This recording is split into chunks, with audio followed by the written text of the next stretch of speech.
Max Verstappen sukses mencetak kemenangan ketujuhnya di musim 2023 dengan memenangkan GP Austria sekaligus melewati rekor kemenangan Ayrton Senna dengan 42 kemenangan. Verstappen juga sukses memperkokoh posisinya sebagai pemuncak klasemen dengan unggul 81 poin dari rekan setimnya Sergio Perez di posisi kedua. Verstappen meraih poin maksimal dengan memenangkan balapan sprint, balapan utama, serta meraih fastest lap.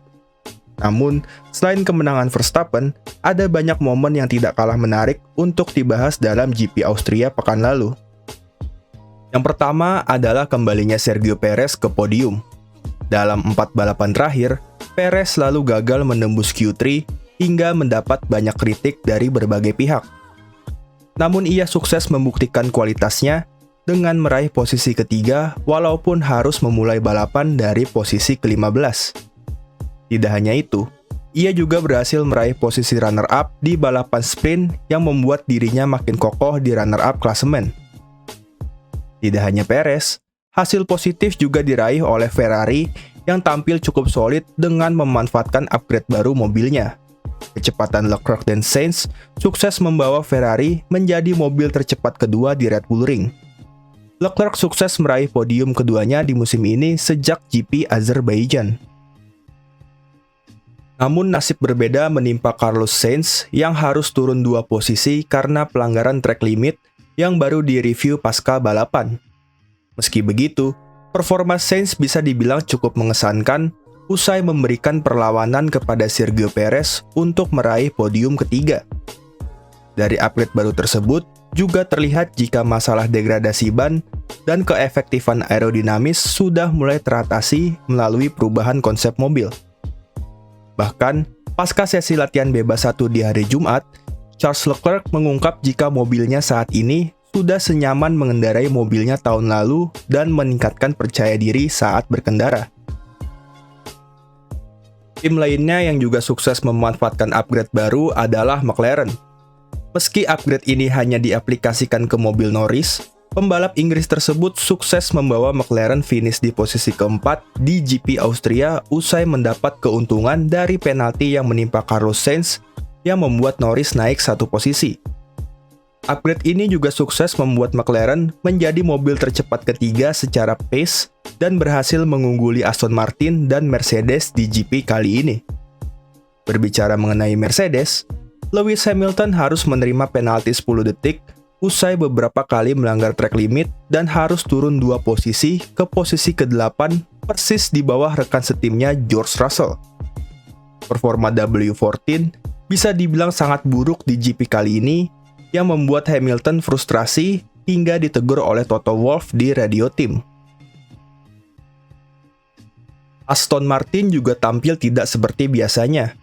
Alonso yang biasanya finish di top 3, kini ia hanya mampu finish di posisi ke-5. Itu pun berkat protes yang dilayangkan Aston Martin kepada FIA terkait pelanggaran track limit pembalap lainnya yang lolos dari hukuman penalti. Lance Stroll juga ikut mendapat keuntungan dengan naik 1 posisi atas penalti 10 detik yang didapat Pierre Gasly pasca peninjauan kembali dari FIA. Track limit memang menjadi isu besar di GP Austria pekan lalu. Dari 20 pembalap, hanya 2 pembalap saja yang sama sekali tidak kena peringatan track limit. 2 pembalap tersebut ialah George Russell dan Guan Yu Zhou.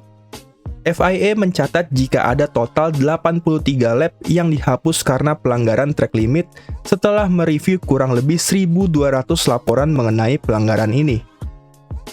Peraturan track limit sangat sederhana. Jika keempat ban mobil sudah di luar garis putih, maka dianggap melanggar. Pembalap memiliki batas hingga 3 kali pelanggaran selama balapan berlangsung. Jika sudah 3 kali melanggar, maka pembalap akan diberikan bendera hitam dan putih sebagai peringatan. Jika melakukan pelanggaran keempat, maka pembalap mendapatkan penalti waktu 5 detik.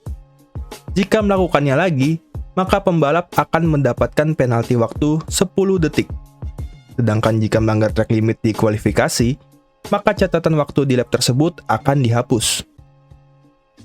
Tikungan yang paling sering dilanggar oleh pembalap adalah tikungan ke-9 dan ke-10, di mana Dua tikungan terakhir ini adalah tikungan cepat dengan counter menurun yang membuat pembalap harus memposisikan mobil sedikit di luar curb untuk memaksimalkan perolehan waktu.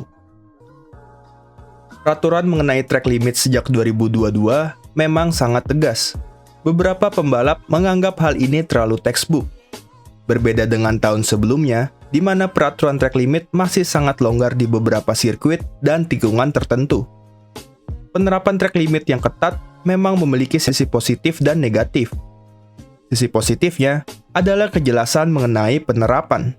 Sedangkan negatifnya, banyak pembalap yang lolos dari pelanggaran ini karena proses pengecekannya masih manual. FIA harus memikirkan cara agar penerapan track limit ini bisa berjalan efektif dan efisien.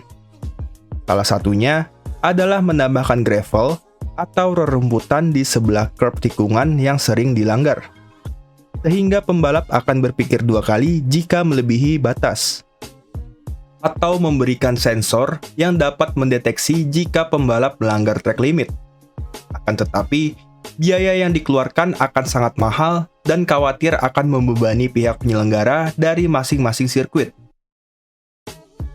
Bagaimana pendapat kalian mengenai penerapan track limit tersebut?